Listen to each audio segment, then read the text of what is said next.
Hey everyone, welcome to homework 2.16. I'm going to go over the homework and I'm going to go over the last page of the classwork in case you need help with that.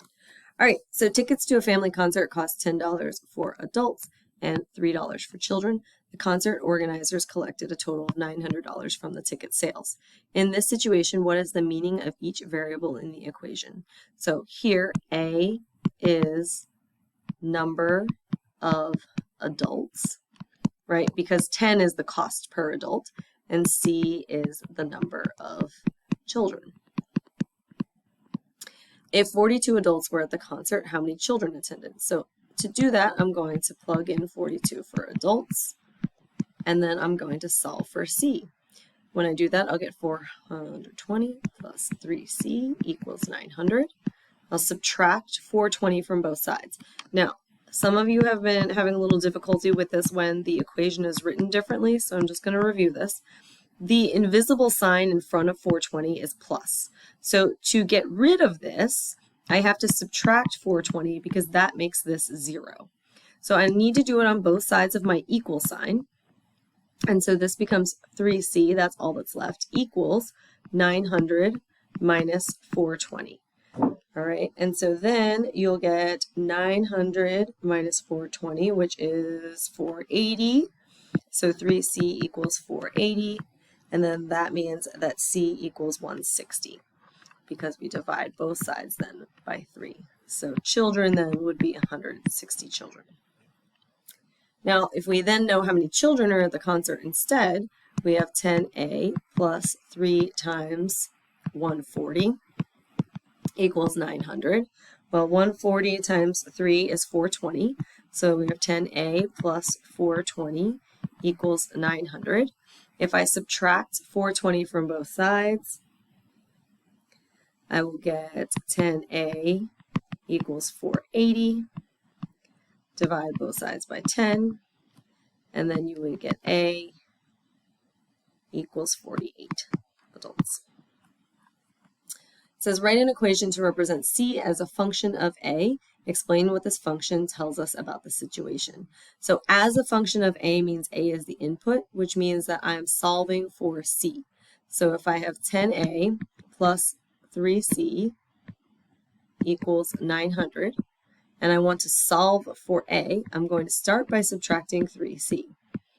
This will cancel out, and I'll be left with 10A equals either 900 minus 3C or negative 3C plus 900. You can write it either way. They are equivalent. And then we're going to divide the whole thing by 10. So our new equation then is A equals negative 3C plus 900 all over 10. So this has a function of, oh, you know what? I did it backwards because it says write it. So this is this one down here, sorry. This is to represent A as a function of C, C as an input, my bad, y'all. And so then 10A plus 3C equals 900. Let's do the opposite. I was supposed to do it this here, but we're gonna solve now for C. So minus 10A on both sides, same steps. We get 3C equals negative 10A plus 900 or 900 minus 10A. Both are fine, divide both sides by 3. Your answer then is C equals negative 10A plus 900 all over 3. Okay, let's take a look at the next piece. Our school group has $600 to spend on t-shirts. The group is buying from a store that gives them a $5 discount off the regular price shirt. N gives the number of shirts that can be purchased at the regular price.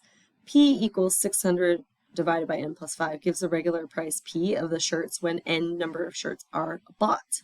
What is N when P is 20? So again, we're substituting in 20 for P, so we get N equals 600 divided by 20 minus 5, which is 600 over 15, and that should be, I believe, 40. 600 divided by 15 is 40, so N equals 40. Okay, that's fine. TC's there, and he's going to take the kids with him. All right, P equals 600 divided by N, which is 40 plus 5. So 600 divided by 40 gives me 15 plus 5 is 20. So P equals 20. So notice that the input for one gives the opposite output. So is one function an inverse of the other? Explain how you know. And so we're going to say yes, because for the function of n, we have a value of 2040. And for the function of p, we have a value of 40. Oh, 640. Oh, I wrote this wrong. This doesn't make sense. This should be 20. Yeah. 15 plus 5. Okay. It gives us a function of 40, 20. We can also prove this by showing the change from this equation to the next equation. So n equals 600 over p minus 5. If I were to solve for p, I would multiply this whole thing by p minus 5 to get it out of the denominator. So then we would have p minus 5 times n. I'm going to leave it like that, equals 600. And then, because I want to get p by itself, I'm going to divide by n. This will cancel out, and I'll get p minus 5 equals 600 over n. And then I can go ahead and add 5 to both sides, so we get this equation here. So you can show that because we have these two opposite values, but you can also show that by showing how this equation can be converted into this equation using inverse operations. All right, functions f and g are inverses, okay? So what we just did, one would go to the other, can be converted to the other, and it says f of negative 2 equals 3, which means that our input would be negative 2, output would be 3. It says, is this point with 3 comma negative 2 on the graph of f, the graph of g, or neither? So the answer would be g, because they are inversed. Right here, the negative 2 is the x value, and the 3 is a y value. And so here it is an x value, 3 is an x value, and negative 2 is a y value, which means that they flipped, right? They're the inverse of each other. Number 4 says, here are two equations that relate to quantities p and q. Select all statements that are true about p and q. So it says A, q equals 7p plus 1999 could represent a function, but this one could not. That is not true, right? Because it's possible that they are both functions. Each equation could represent a function, yes. So that's the opposite of A. C, p equals q minus 1999 could represent a function. So again, they can both represent a function. D, the two equations represent two functions that are inverses of each other. So if I subtract 1999 from both sides, I get q equals 7p, q minus 1999 equals 7p. This cancels out. And then I would divide by 7. And that gives us this. Okay? And so they are, in fact, inverses of each other. If q equals 7p plus 1999 represent a function, then the inverse function can be defined by this. And no, that is not true. These are inverses of each other. This is not an inverse. All that is doing is just changing your variables. But to actually be the inverse, you have to solve for the other variable. Number 5, Elena plays the piano for 30 minutes each day. The total number of minutes that she played is a function of n, the number of practice days. Find the domain and range for the functions. So domain is the input, and it says the total of number of minutes is a function of n, the number of days. So these are integers, right, whole days, 0 to 7, right? That's the number of days in a week. And then the range, or the output, would be that's 30 minutes of practice each day, so multiples of 30, right, times the number of days that she plays. So that could range from 0 to 7 times 30 is 210. All right, number 6 shows the graph of attendance at a sports game as a function of time in minutes. So this is how many people are in attendance based on the passing of time. Describe how attendance changed over time. So starting at 0, the attendance goes up at a steady rate. So it increases steadily until about 10 minutes.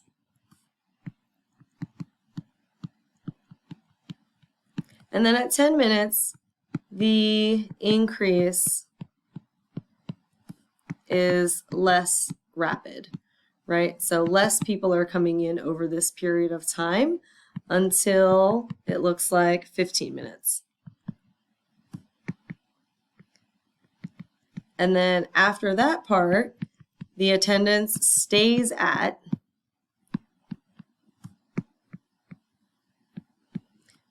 about maybe like 55.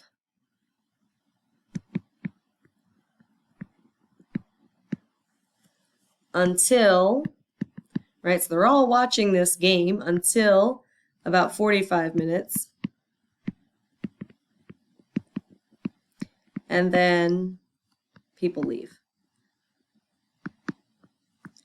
They leave at a pretty constant rate here, then they stop leaving, and then they leave again. So maybe something happened and it got boring and people started to leave, and then, oh, something exciting happened. So people stayed, and then people left at the end of the game. All right, describe the domain. So the domain is our input, and that is 0 to 70 minutes. You can use your notation here as well. And then the range here is from the lowest point, so 0 to approximately 55, 56-ish people. All right, 2 children set up a lemonade stand in their front yard. They charge $1 for every cup. They sell a total of 15 cups. The amount of money the children earned, R dollars, is a function of the number of cups, N. So this is the input, and then this is the output. Is 20 part of the domain of this function? So the cups of lemonade, N, is the input, the domain, and they sell a total of 15 cups. So no, because 20 is more than 15. What does the range of the function represent? So the range of the function is how much or how little money they make. Describe the set of values in the range of R. So because it's $1 for every cup, and we're going to sell only whole cups of lemonade, then the range of values are integers 0 to 15, right? Because they sold 15 cups of lemonade. It says, is the graph of this function discrete or continuous? So we haven't talked that much about this. I'm going to go over this a little bit. Discrete is if the dots do not connect, right? There's individual outputs for your inputs. Continuous is if the line continues, right, on, and there are no breaks in it. So discrete can also be very similar to our piecewise functions, versus continuous would be one straight linear function there. All right, so this is discrete because if we were to graph this, right, they would sell a cup of lemonade for $1, 2 cups for $2, 3 cups for $3, 4 cups for $4. And so each of those individual points means that they are discrete values. All right, number 8, here is the function of f, which represents Andre's distance from his bicycle. So he's at his bicycle, then he walks away, starts to come back towards it, stays here, maybe rests, comes really close to his bicycle, but then walks away and then eventually returns to his bicycle. It says estimate f of 5. So we're looking at the input of 5, where he is at that point, and he is 5 feet away. F of 17, he is here. That's when he suddenly moved closer to his bicycle. So there he is 1 foot away, not 1 feet, 1 foot away. For what values of f of t does f of t equal 8? So we're looking at what time is his distance 8 feet. And so we actually have a couple, actually more than a couple, 4 potential times that you could list there. I'm going to have you go ahead and look at the graph to determine those 4 times. Same thing for 6.5. We have multiple times that could be. This is 7, so 6.5 is here-ish, here, here, and here, right? What are the times that that exists? For this, you can give me a range of values, right? 11 to 14 seconds, or sorry, 11 to 14 and a half seconds, right? And then for what values of t does f of t equal 10? So notice at the 10, we don't have any values there. So this would be none. You can fill in D, C, and D rather. All right, going back to the classwork super fast here. This is a party table, and each table, when they're added together, makes one long table. So at each end, we can have a person here and we can have a person here. And then the rest of the table is 4 spots, right? Once they're connected, there's 4 spots that someone could sit at. If there was one here, right, there's 4 more spots. So it says this is the function that represents the seats. And it says explain why it represents this. So 2 is the number of people on the ends, right? This person here and this person here. Those are the 2 people that sit at the ends of the table or the head of the table. And then 4n is the number of tables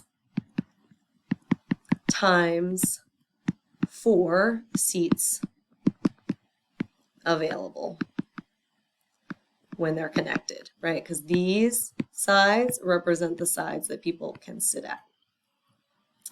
It says, what domain and range make sense for this function? So domain is the input, that's the number of tables. And so these are going to be integers greater than or equal to 0.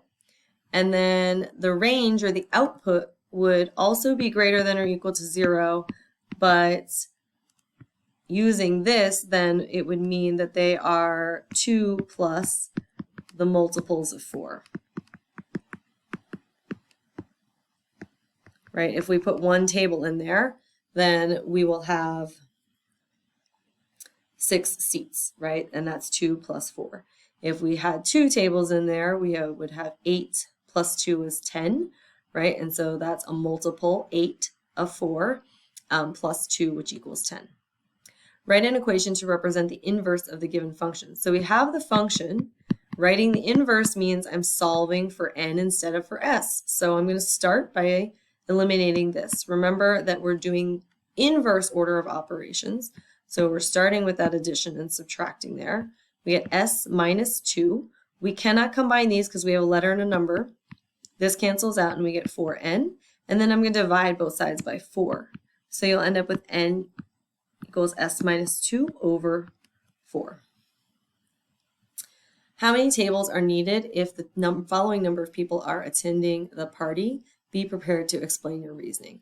So if we have 94 people, right, we would have n equals 94. That's a 2. Try that again. 94 minus 2 over 4, which gives you 92 divided by 4, which gives you 20. Is that right? Let me make sure. 92 divided by 4, 23, yes. Okay, so 94 people require 23 tables because they can fit 2 on the ends, and then, so that gives us 92, and then 4 at each table. Now, if we were to say 95 and plug that in, we would get 95 minus 2 is 93 divided by 4, which would give us 23 1/4. We can't have a quarter of a table. And so this means we would need 24 tables because we can't have a partial table.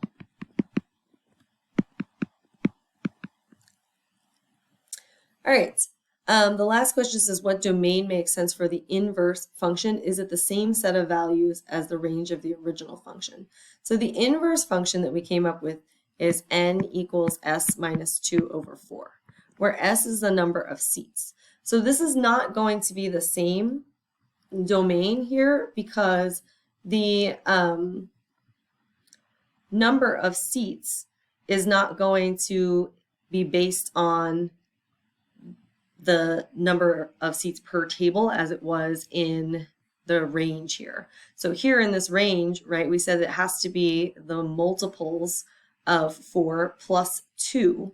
But for our domain in this scenario, it's just integers greater than or equal to 0, right? We could have any number of seats that we require, and then that would tell us how many tables we need, but it's not going to be the same as the range of the original function, even though they are inverse. All right, your code word for today will be Thai iced tea, since you're also interested in the iced tea today. Thai iced tea is your code word. Hopefully you listened to this video. You know who that message is for. Happy homeworking and see you tomorrow.